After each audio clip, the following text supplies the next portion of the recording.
तो यहाँ परमात्मा कहते हैं कि जो इस रोग की जड़ है उसका तुम्हें पता ही नहीं, तुम तो श्री कृष्ण को कोस रहे हो। ये काल है जो 21 ब्रह्मांड का स्वामी है, श्री ब्रह्मा, श्री विष्णु, श्री शिव जी के पिता हैं।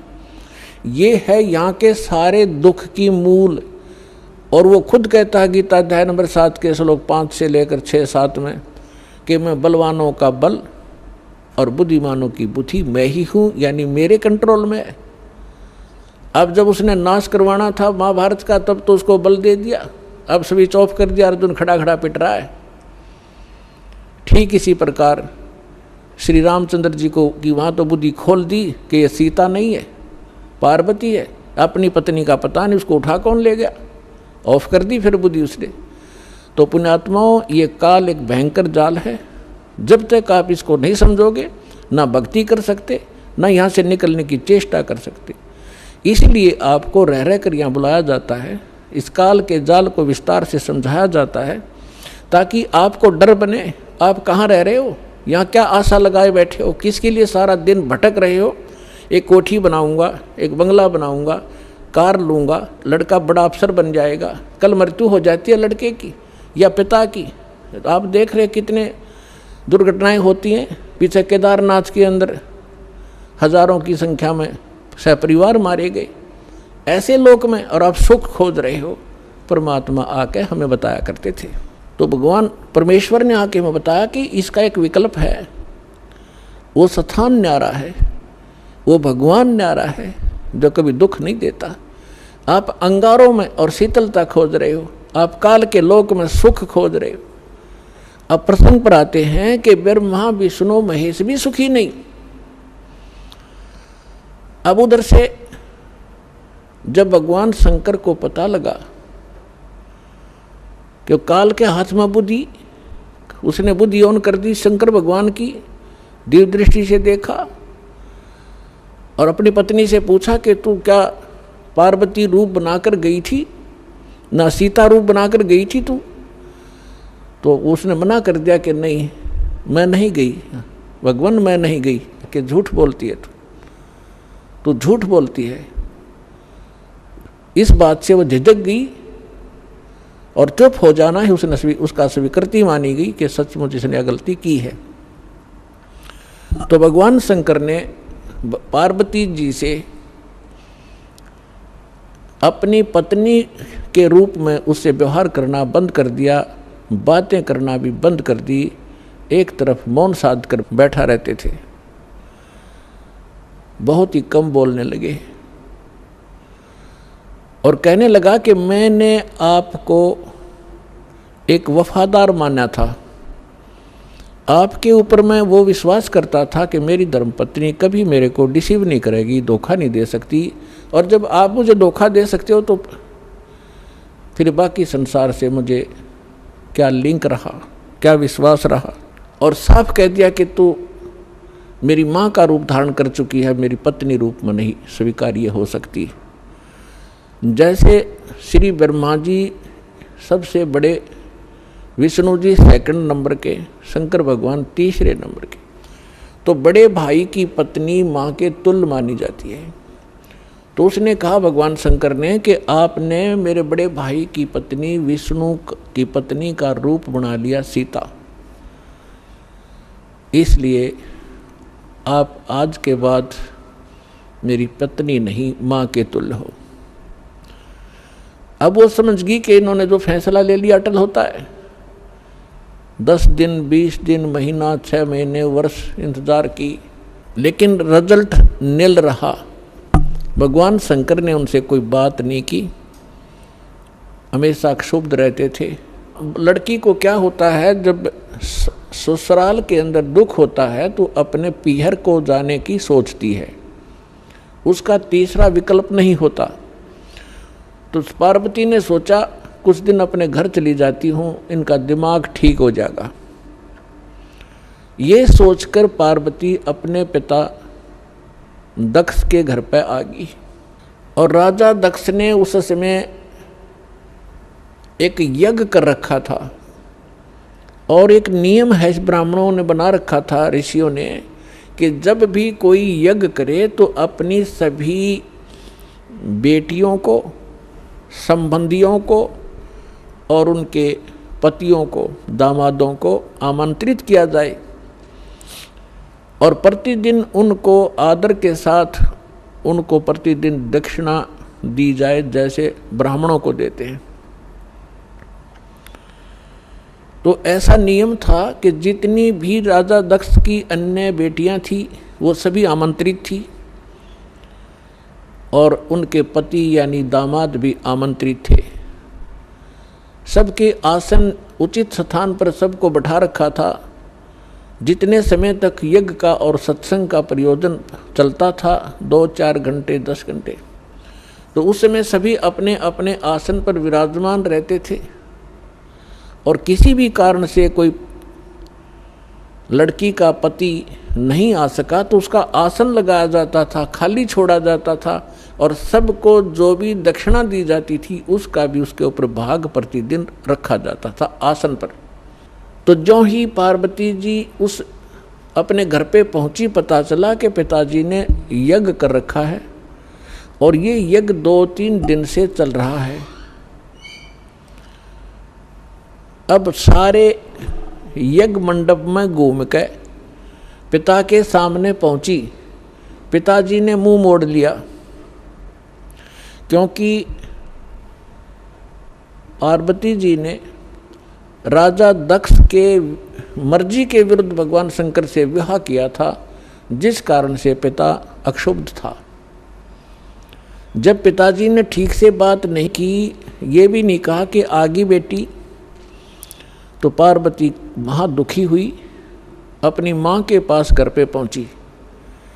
बेटी माँ को ही उलाने दिया करती है, माँ के सामने अपना दुख रोया करती है। अपनी माँ के सामने जाकर कहा कि माँ, तुमने ऐसा भेदभाव हमारे साथ क्यों किया? आपने सभी अन्य मेरी बहनों के पति भी बुला रखे हैं, बहनों को भी आमंत्रित किया है, आपने हमें ना बुलाया ना आमंत्रित किया। और जिन बहनों के पति नहीं आए हैं उनका आसन लगा रखा है, उनका भाग सबको दिया जा रहा है। आपने न तो अपने दामाद का आसन लगवा रखा है, ना ही उनको आमंत्रित किया है और ना मुझे आमंत्रित किया। अब माँ ने कहा कि बेटी, ना तो आप मेरी बात मानती, ना तेरा पिता मानता, तू जाने तेरा बाप जाने, उनसे बात कर। अपनी मर्जी से तूने विवाह किया, जिस कारण से वो दुखी है तेरे से। वो फिर अपने पिता के पास गई और दक्ष से कहा कि पिताजी, आपने न तो हमें आमंत्रित किया और न ही आपने अपने दामाद को बुलाया, ना उनका कोई भाग आसन आपने लगा रखा है, ना उनका हिस्सा निकाल रहे हो। तब दक्ष ने कहा कि तू आई किस लिए यहाँ पर? तेरे को किसने आमंत्रित किया था? अपनी मर्जी से विवाह किया था, रह उसके साथ, उस जंगली के साथ रहे। ऐसी बहुत सी बातें बकवास की। तो पार्वती ने देखा कि भगवान शिव अब मुझे स्वीकार करेगा नहीं, घर में मेरा सत्कार नहीं। तो उसी समय एक हवन कुंड बना रखा था, उसमें अच्छे गेर कर 1 क्विंटल लकड़ और गेरे थे, चारों तरफ से डाल रहे थे वह ब्राह्मण ऋषि। घी पूरा बकड़ बड़ा था, पूरी लो लकड़े थी उसमें। तो पार्वती जी यानी दक्ष की बेटी उस हवन कुंड में छलांग लगाएगी, आत्मदाह कर लिया। यज्ञ खंड हुआ, जल्दी से उस लड़की को निकाला गया। तब तक उसका मांस जल चुका था, मर चुकी थी, अस्थि शेष रह गई थी, हार्ड शेष थे। लंबी कथा है, हम जिस उद्देश्य से ये कथा सुना रहे हैं उसी को लेंगे। भगवान शंकर को पता चला, अपने सभी अनुचरों को साथ लेकर वहाँ पहुँचे। उससे पहले उन्होंने भैरव को भेजा, उसने आकर के वहाँ, बहुत सी लंबी कहानी है। भगवान विष्णु भी विद्वान थे उस यज्ञ में, भगवान ब्रह्मा जी भी विद्वान थे। जब उनको पता चला कि भगवान शंकर अपनी सेना के साथ आ रहे हैं, तो ब्रह्मा जी तो पहले भाग गए।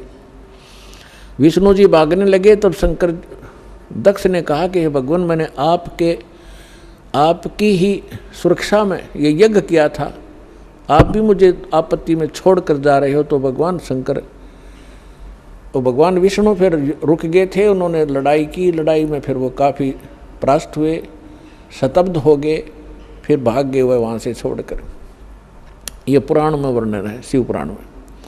कहने का भाव ये है कि भगवान शिव ने आकर के राजा दक्ष की गर्दन काट दी।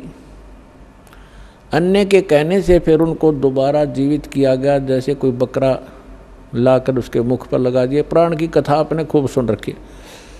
हम इस विषय पर आएंगे अपनात्मा। जैसे यहाँ फिर एक शंका उत्पन्न हो जाएगी आपको कि भगवान शिव ने राजा दक्ष को जीवित कर दिया और बकरे की गर्दन लगा दी, तो भगवान शंकर में भी तो शक्ति है।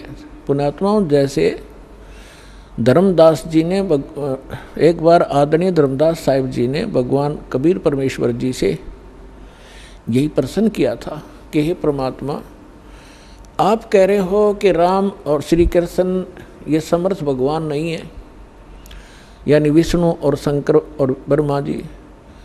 विष्णु जी के अवतार श्री कृष्ण जी आए हुए थे, उन्होंने राजा मोर ध्वज के घर पर एक लीला की थी, जाकर 2 साधु रूप बना के। और राजा मोर ध्वज ने अपने पुत्र ताम्र ध्वज को आरे से चीर दिया था, भगवान श्री कृष्ण जी ने उसको जीवित कर दिया था। आप ये कह रहे हो कि ये सक्षम नहीं है, ये बात मेरे गले उतरती नहीं। तब परमात्मा ने उदाहरण दिया था कि पुत्र बात सुन, यहाँ तो मोर ध्वज के पुत्र ताम्र ध्वज को श्री कृष्ण जी ने जीवित कर दिया आरे से 2 फाड़ कर होने के उपरांत, और उसका सगा भांजा सुभद्रा पुत्र अभिमन्यु महाभारत के युद्ध में मारा गया था। पांडवों का कुलनाश हो रहा था, हाहाकार मची थी। श्री कृष्ण रो रहा था, उसकी बहन रो रही थी, 5 पांडव टक्कर मार रहे थे। उस समय अभिमन्यु को जीवित नहीं किया उसने। उस समय कहाँ गई थी उनकी वो सामर्थ्य? तब धर्मदास जी ने कहा था, भगवान इसका उत्तर भी आप ही दे सकते हो, हम तो बस इतने बच्चों जैसे प्रश्न है हमारे, बच्चों जैसी बुद्धि है हमारी। ये भी बात सही है आपकी कि वहाँ क्यों ना जीवित किया उसको।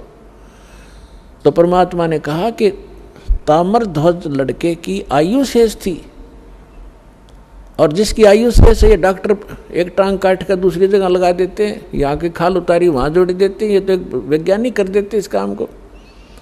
और जिनकी आयु नहीं रहती है डॉक्टर फेल हो जाते हैं। खुद डॉक्टर हार्ट का स्पेशलिस्ट डॉक्टर और हार्ट की बीमारी से ग्रस्त, रात में गोली टैबलेट खा भी नहीं पाया, 1 मिनट में सांस पूरा हो गया।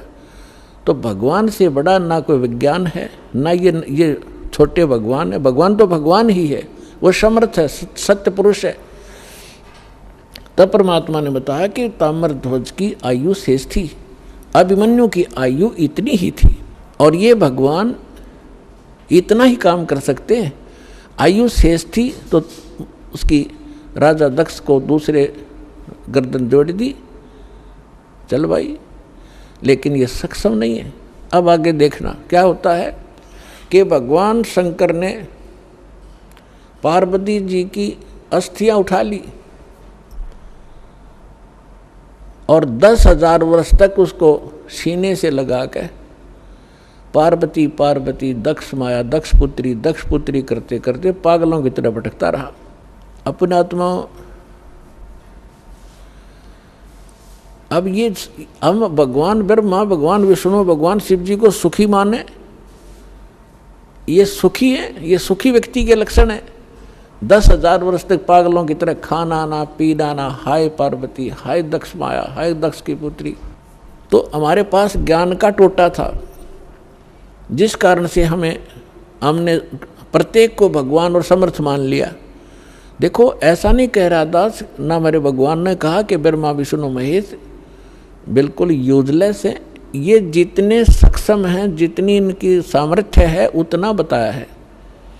जैसे एक स्टेट का, प्रांत का मंत्री होता है और उस मंत्री को, प्रांत के मंत्री को कोई प्रधानमंत्री मान रहा है तो वो भूल है उसकी। तो परमेश्वर ने और परमेश्वर से प्राप्त ज्ञान से इस दास ने ये इतनी भूल मिटाई है कि जिसको आप समर्थ शक्ति मान रहे थे, श्री ब्रह्मा, श्री विष्णु, श्री शिव जी, दुर्गा आदि को, ये समर्थ नहीं है। ये केवल 21 ब्रह्मांड के अंदर एक ब्रह्मांड, 21 ब्रह्मांड इस काल के, इसमें एक 21 प्रांत समझ लो। एक प्रांत में ये एक एक विभाग के मंत्री हैं, रजोगुण विभाग के ब्रह्मा जी, सतोगुण विभाग के विष्णु जी, तमोगुण विभाग के शंकर जी। बस इतने मालिक हैं ये। और ये किसी के संस्कार को कम और अधिक नहीं कर सकते, वर्क डन ही देते हैं, अपना किया कर्म ही प्राप्त कराते हैं। समर्थ परमात्मा, परम अक्षर ब्रह्म, सत्य पुरुष कबीर साहिब जी, ये हमारे प्रारब्ध के अंदर, यानी हमारी किस्मत में लिखी हुई हमारे पाप कर्मों का नाश करके, और पाप कर्मों हमें सुखी कर देते हैं। हमारी मृत्यु होनी हो उसको टाल देते हैं। हमारा और भी कोई आपत्ति होनी है, कोई अक्षति होनी है, उसको भी वो जो पाप कर्म से होनी थी, और पाप कर्म नाश हो गया, उस कर्म से ही तो हानि होनी थी, कर्म परमात्मा ने कैंसिल कर दिया तो सुख हुआ। तो ये केवल समर्थ परमात्मा ही कर सकते हैं। आप सुन रहे थे जगत गुरु तत्वदर्शी संत रामपाल जी महाराज जी के मंगल प्रवचन। अधिक जानकारी के लिए विजिट कीजिए हमारी वेबसाइट www.jagatgururampalji.org। संत रामपाल जी महाराज जी के शुभ आशीर्वाद से पूरे विश्व भर में 500 से भी ज्यादा नाम दीक्षा केंद्र हैं, जिन पर संत रामपाल जी महाराज जी द्वारा ऑनलाइन निशुल्क नाम दीक्षा दी जा रही है। अपने नजदीकी नाम दीक्षा केंद्र का पता करने के लिए संपर्क करें 8222880541।